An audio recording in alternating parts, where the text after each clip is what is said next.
pays où plus de la moitié de la population est jeune, la question à l'accès à l'employabilité et au développement de l'esprit entrepreneurial est plus que jamais essentielle. Madame, Messieurs, bienvenue à ces nouveaux numéros de votre magazine Actu Business, ces rendez-vous de l'entrepreneuriat qui reçoit pour vous un invité de marque. Il s'agit bien du conseiller en charge de l'emploi et l'entrepreneuriat au Conseil national de la jeunesse, avec qui nous allons échanger pour mettre en lumière ces des secteurs en tout cas qui fait couler beaucoup d'encre et de salive. Monsieur Ronaldo Mayumbu, bonjour et bienvenue. Bonjour Madame Julemand, merci de m'avoir invité. Je vous en prie, comment allez-vous? Tout doucement, ça va? Dieu fait grâce. J'espère de même pour vous. Ça va en tout cas, j'en suis ravie. Déjà, c'est un plaisir de vous avoir sur ce plateau et même pour tous ces téléspectateurs qui nous suivent en ces moments, puisque nous allons mettre en lumière un sujet qui touche particulièrement le jeune. Et vous êtes les représentants légaux de ces deux questions. J'ai cité l'entrepreneuriat et l'emploi, donc nous espérons être parfumés de toutes les bonnes nouvelles possibles.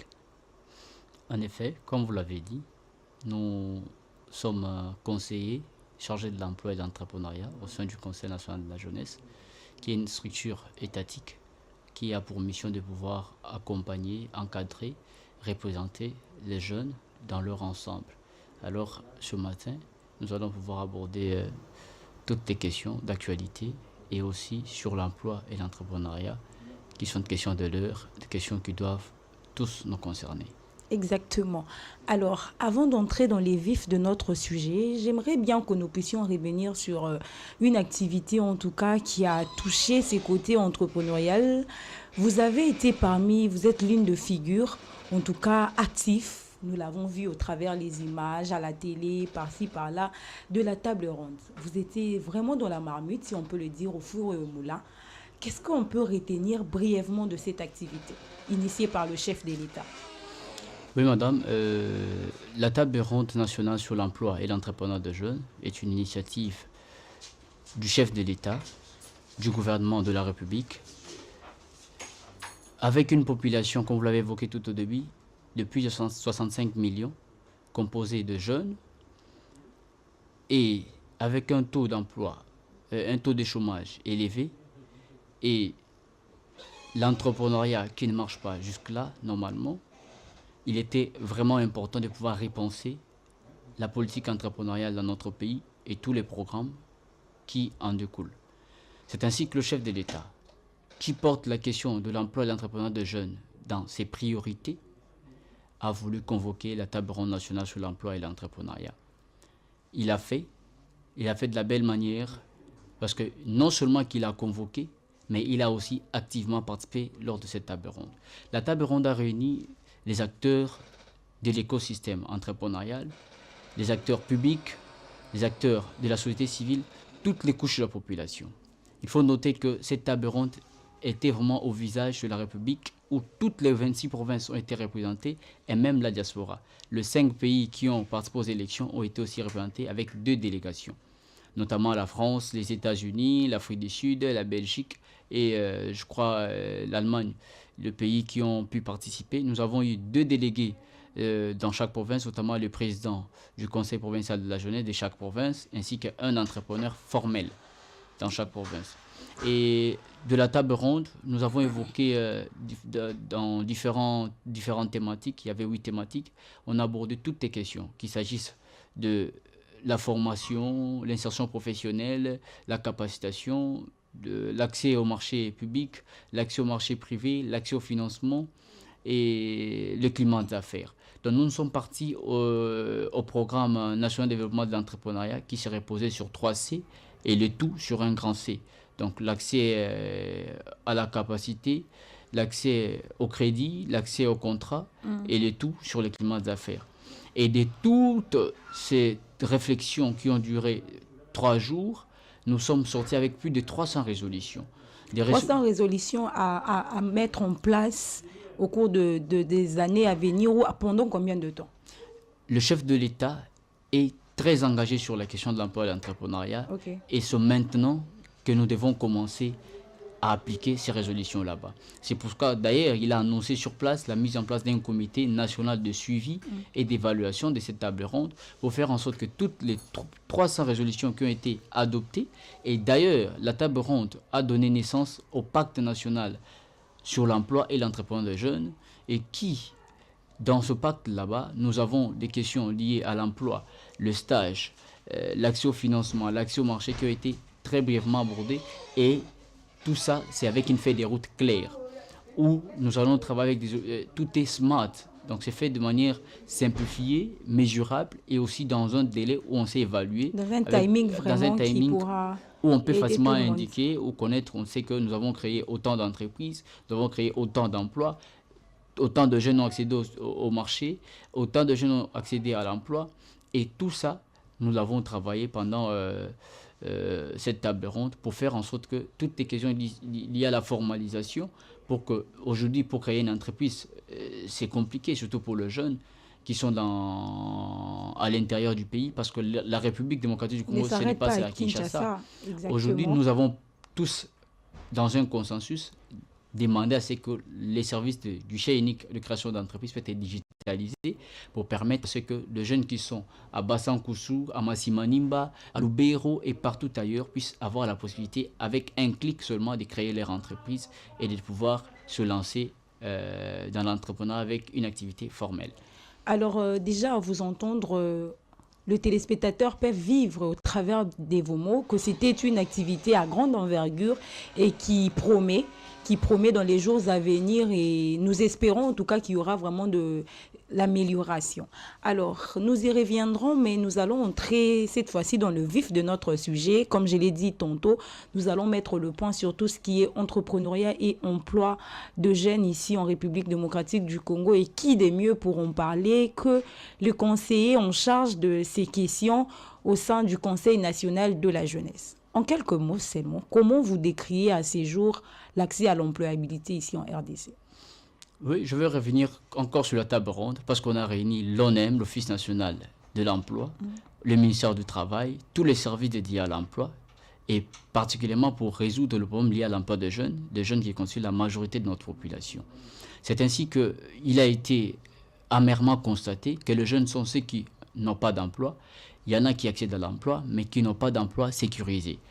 Et aujourd'hui, quand vous allez dans des sociétés minières et partout ailleurs, les jeunes qui avaient de l'emploi n'étaient pas sécurisés en termes de la retraite, en termes de conditions de travail, de la sécurité au travail. Et ce constat a poussé à ce que lors de la table ronde, il y a des initiatives qui ont déjà d'ailleurs été annoncées par le chef d'État, comme dans le curriculum vitae, ce qu'on appelle les CV. Exactement. On ne va plus mentionner la tribu, parce que l'accès à l'emploi dans notre pays était conditionné par le tribalisme, le népotisme, la politique et tout le reste. Alors maintenant, plus question de je suis de Massimanimba, je suis de Bassankoussou, je suis de l'Équateur, je suis de Tessie. Je m'appelle Ronaldo Mayum Matata, plus de date de naissance, je pense, et seulement les compétences, c'est que vous savez faire sur votre CV en une page, et ça permet aux recruteurs de pouvoir le faire. Il y a aussi cette difficulté qu'il y avait pour le jeune, ou même nos élèves, les étudiants accédaient au stage. Mais aujourd'hui, avec la table ronde, les décisions qui sont tombées à la table ronde, le stage sera désormais obligatoire. Et pour nos collégiens, nos lycéens, même pour les universitaires. À partir déjà des humanités, tu as accès au stage. En effet, donc à partir des humanités, vous avez des stages de découverte, vous avez les stages académiques, les stages professionnels. Et cela, c'est dans le but, parce que la table ronde a aussi répondu à une préoccupation. J'ai 5 ans d'expérience. Tout ça, université, 5 ans d'expérience. Et on a expert parce que tout comme ça stage obligatoire. Et que Moutaouti na école première na troisième à ce stage na Bralima à ce stage na Congo na société Moussoussou.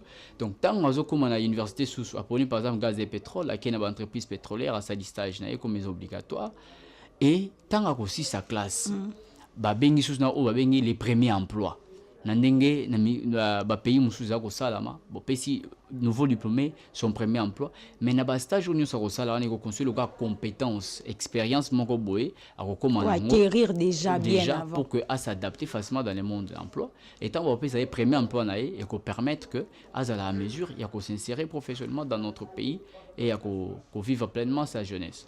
mais ba stage wana ou même ces mécanismes wana ya kobanda ba stage depuis ba niveau ya C comme matati ou toi comme université, est-ce que ekozala spécifier dispositif nini boche en place? Il y a suivi tout un mécanisme pour pouvoir dénicher kolandela ke et ça de manière correcte et puis orientation ezala malamu. Na table ronde to sengaki que ba service local la ONEM na inspection générale du travail et ba service sous ministère du travail et zoma koki qu'on puisse renforcer ces services là pour que ba ça la Moussa na bango malamu, notamment il n'y a pas seulement les obligations ou les contraintes pour les grandes entreprises qui vont pouvoir donner des stages et des emplois aux jeunes, mais ils auront aussi des retours. Ça veut dire que pour une entreprise qui donne de l'emploi aux jeunes, qui donne de stages aux jeunes, même si c'est obligatoire, ils auront en retour des récompenses du point de vue fiscal, administratif ou encore douanier pour que ça puisse être comme un encouragement. Donc, ce sont des mesures incitatives qui seront données aux grandes entreprises qui emploient de jeunes et aussi des grandes entreprises qui donnent le stage, qui respectent la loi dans notre pays, qui respectent les mesures réglementaires qui seront dans notre pays. Alors, à entendre la table ronde, c'est proprement une initiative du gouvernement congolais. Est-ce qu'il y a des institutions de l'État bien ciblées, mises en place, et échangées pour telle chose? En tout cas, l'État va travailler avec X institutions pour pouvoir marteler et puis mieux orienter la faisabilité. Oui, tout au début, j'ai parlé du Pronadec qui, au départ, en 2019-2020, avait réuni les acteurs de l'écosystème. On a parlé du 3C. Et le 3C se reposant dans un grand C, on a parlé de la capacitation, et là c'est la NADEC qui intervient, et nous avons demandé à ce que la NADEC puisse être renforcée en termes de moyens pour qu'il puisse donner un accompagnement adapté en fonction des réalités. Aujourd'hui, l'intelligence artificielle et les nouvelles technologies qui battent son plein. Alors la NADEC aussi doit arriver à ce niveau-là pour mieux encadrer, mieux accompagner les jeunes. Nous avons au niveau de l'accès au crédit, au financement, nous avons le fonds de garantie de l'entrepreneuriat au Congo, les FOGEC. Nous avons aussi les fonds spéciaux pour la promotion, l'entrepreneuriat et l'emploi de jeunes, les FSPEJ, qui sont des structures qui ont pour mission de pouvoir garantir l'accès au financement, donner le fonds d'amorçage, donner les crédits et tout ce qui va avec. Nous avons demandé lors de la table ronde qu'on puisse renforcer, donner des fonds à ces fonds-là pour que le fonds puisse fonctionner. Donc, de manière à ce qu'on puisse répondre à ce problème lié à l'entrepreneuriat et l'emploi de jeunes. Afin de fonder les entrepreneurs qualifiés. Oui, les entrepreneurs congolais, parce que je suis aussi leur défenseur, non pas seulement je fais les ponts entre l'État et eux, mais je dois aussi porter leurs paroles, dans le sens que les entrepreneurs congolais sont prêts. Il est vrai que l'entrepreneur congolais a besoin de la formation, de l'accompagnement technique, administratif et tout le reste, besoin de l'information, parce que si nous avons de l'information, nous allons approcher. L'information sécurise la personne. Nous allons approcher les autorités, nous allons approcher les structures qui existent, qui nous accompagnent, comme celles que j'ai citées là-bas.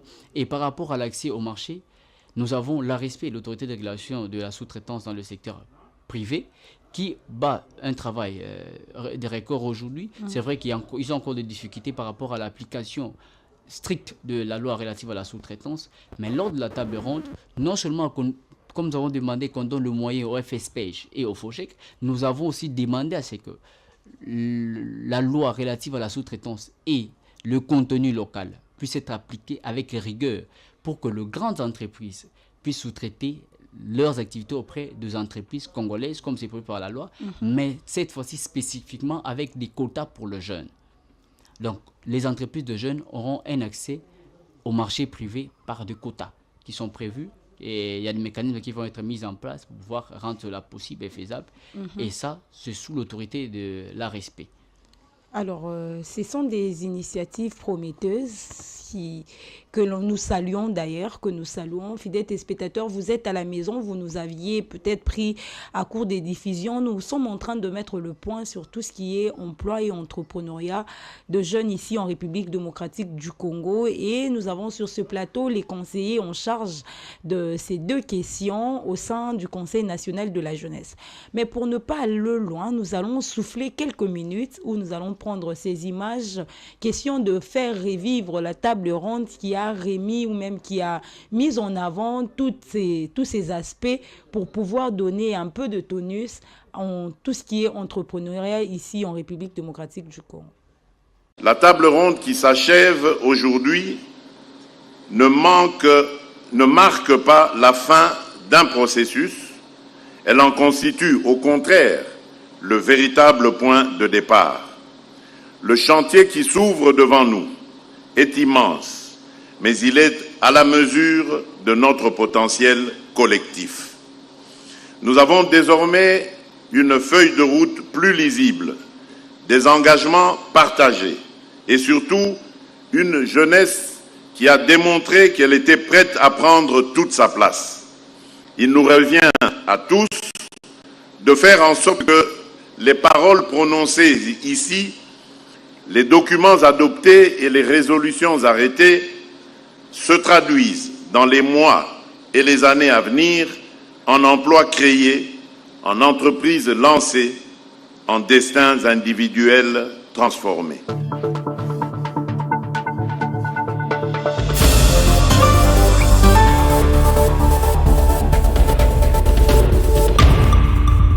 Retour sur ces plateaux, madame, messieurs, vous avez vu en image ce qu'a été cette table ronde et nous sommes en train d'échanger également sur tout ce qui a été arrêté comme priorité ou même des aspects qui seront touchés pour pouvoir booster les choses. Alors, est-ce que vous pouviez mieux encore nous expliciter en quelques mots les priorités mises en place? Vous avez parlé d'abord des 300 points, 300 résolutions qui seront mises en place. Mais y a-t-il de priorités à court terme d'abord qui peuvent encore donner de l'espoir aux téléspectateurs et donner envie à ces jeunes-là qui hésitent vraiment de se formaliser ou même de regagner cet essor entrepreneurial?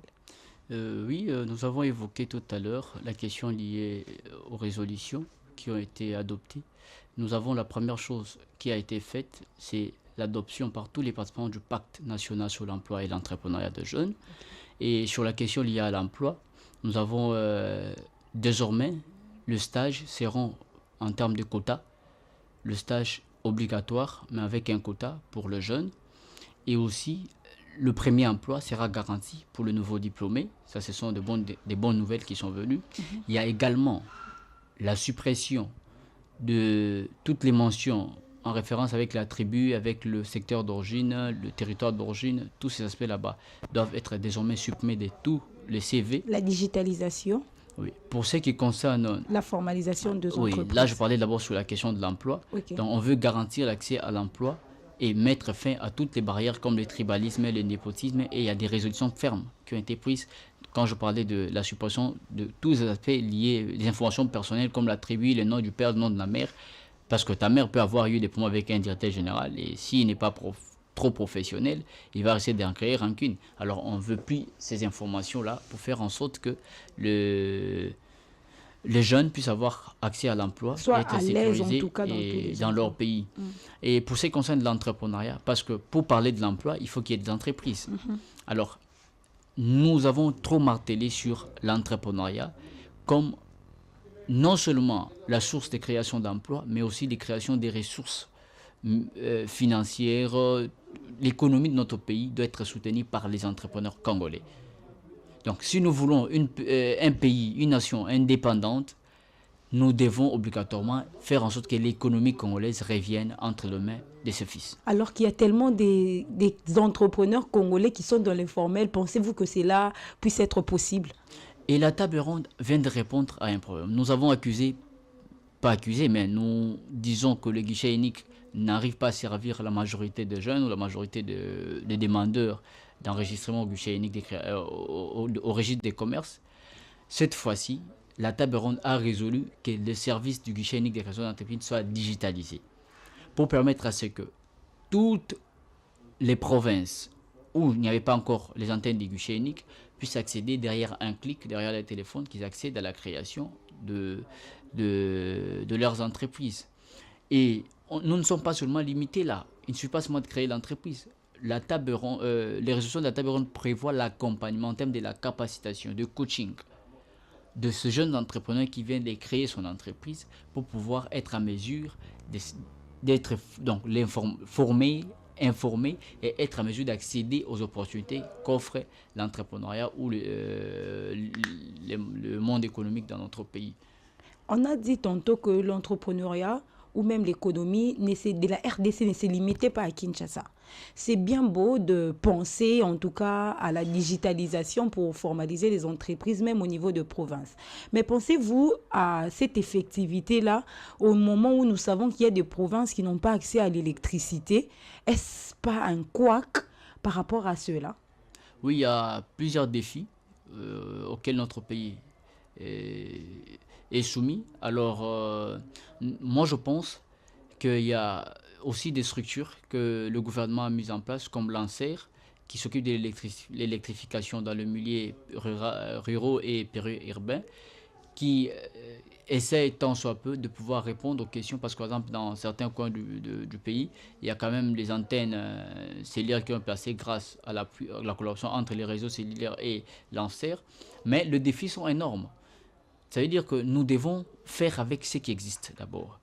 Je sais qu'aujourd'hui, ce n'est pas tout le monde qui a l'accès aussi à Internet. Exactement. Mais au fur et à mesure qu'on évolue, c'est la majorité. Donc, il y a quand même des jeunes qui accèdent à l'Internet et ils peuvent être à mesure de pouvoir formaliser les entreprises partout où ils se trouvent grâce à leur téléphone.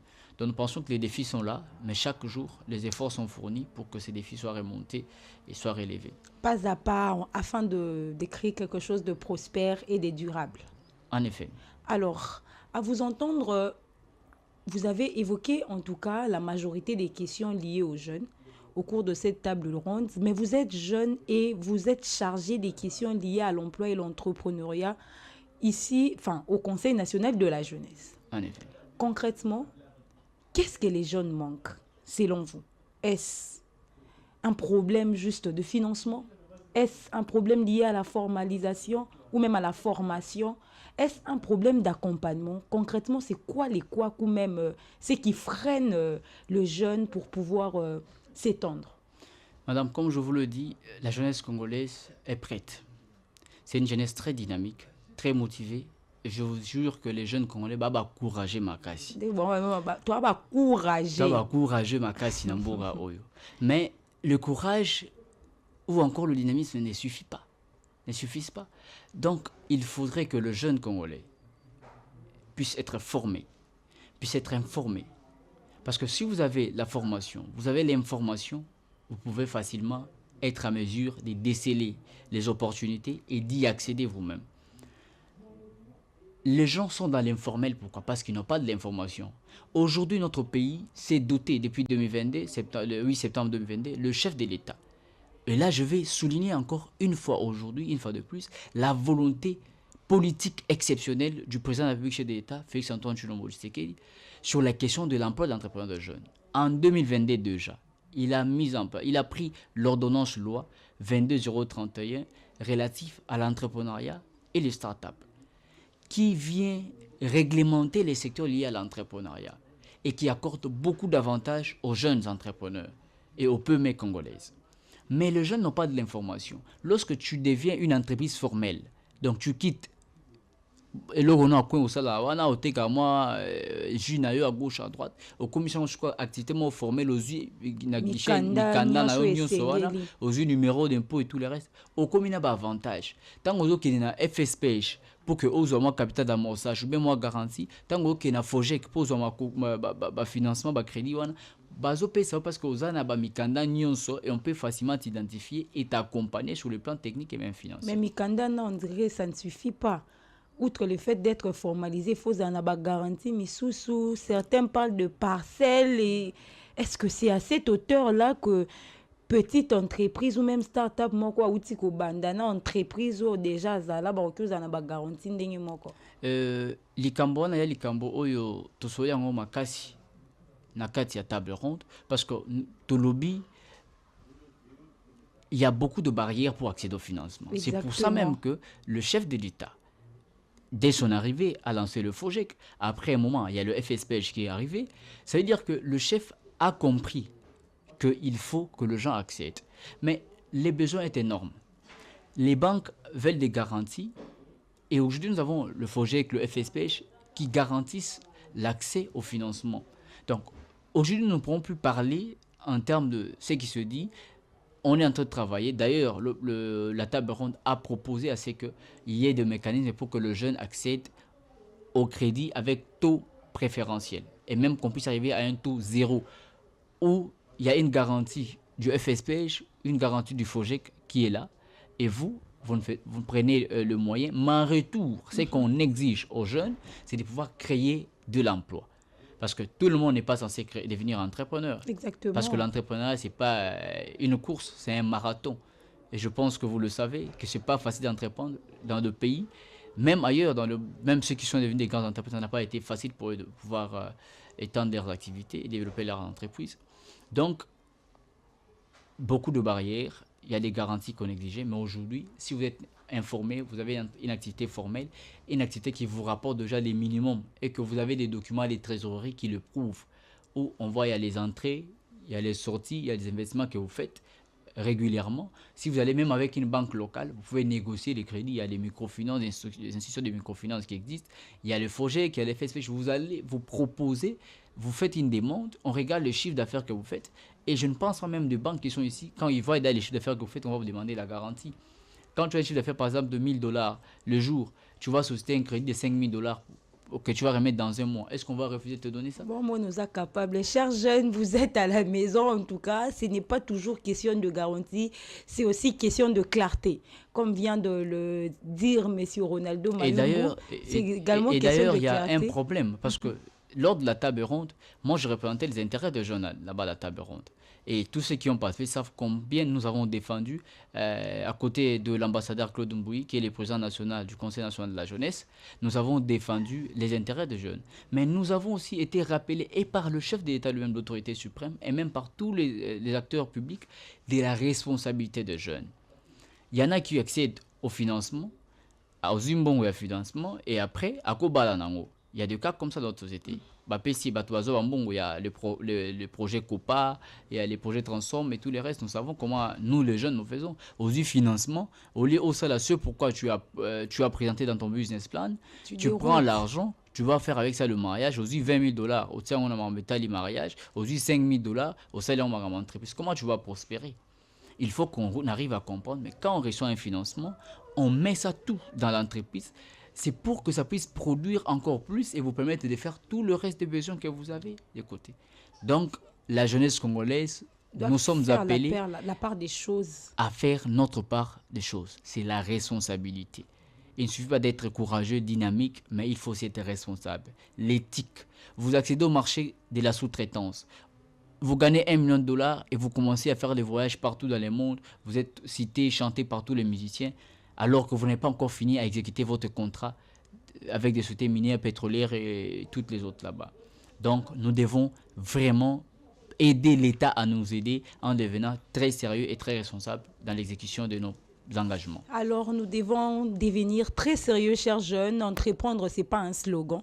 Entreprendre, ce n'est pas un luxe. Entreprendre, c'est avant tout un état d'esprit. Et il faudrait entreprendre selon les normes pour pouvoir atteindre un niveau élevé et pouvoir, en tout cas, avoir cette confiance, même des investisseurs, même auprès de ces acteurs d'accompagnement pour pouvoir vous donner un coup de pouce quant à ce que vous faites. La télévision, c'est les temps, en tout cas. Si on doit tout dire, je pense que nous dormirons ici. Seulement, en quelques minutes, si vous pourriez dire un mot en ce qui concerne le plan, les plans d'action à venir concernant le Conseil national de la jeunesse, puisque vous êtes conseiller en charge de l'entrepreneuriat et de l'emploi. Les gens disent par-ci, par-là, conseil national par-ci, et nini, moussa, nini, bazo, sala, nini.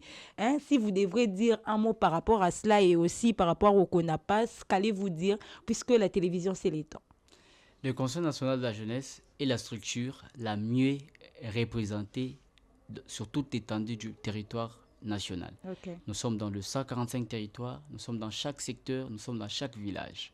Et le Conseil national de la jeunesse est composé de plusieurs organes, notamment le Conseil national de la jeunesse, les conseils provinciaux de la jeunesse, les conseils communaux ainsi que les conseils locaux de la jeunesse. Et notre travail, c'est de pouvoir encadrer, accompagner, plaider et aussi représenter toutes les structures de jeunes, toute la jeunesse dans sa globalité, sans différence. Qu'elles soient les jeunes qui sont de l'opposition ou de la majorité, la structure qui les représente, c'est le Conseil national de la jeunesse. Et nous venons d'être élus il y a à peine 3 mois, donc on n'a pas encore fait 100 jours, mais dès notre élection, malgré que le Conseil national de la jeunesse n'a pas encore le moyen, sous le leadership clairvoyant de l'ingénieur Claude Mbouy, qui est notre président, nous avons déjà mis en place un plan stratégique qui va de 2025 en 2029 et le plan a 5 axes. Et dans le 5 axes, nous avons un axe spécifiquement pour l'insertion socio-économique et professionnelle des jeunes, où on va parler de l'entrepreneuriat et de l'emploi de jeunes. Et c'est là même l'axe qui me concerne personnellement. Et je pense qu'il y a aussi au niveau du gouvernement le CONAPAS, qui est le concours national de plan d'affaires simplifié, qui sera lancé, qui va tenir compte de toutes les provinces, de tous les territoires, pour pouvoir répondre et résoudre les problèmes de jeunes et créer de nouveaux millionnaires comme le chef de l'État le veut. Alors, Monsieur Ronaldo Mayumbu, je vous dis grand merci, en tout cas pour votre disponibilité et j'espère que ça ne sera pas la dernière fois. C'est moi qui vous remercie, madame.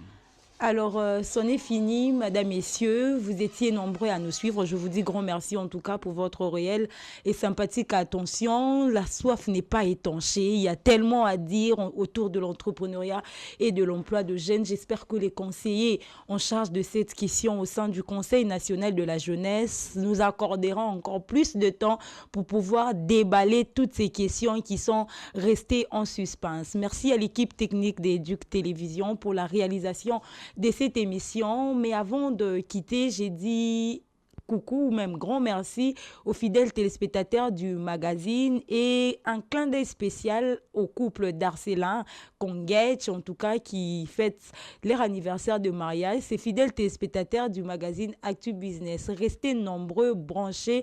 Quant à moi, je vous dis au revoir. Retrouvons-nous prochainement avec le même plaisir. Bye bye.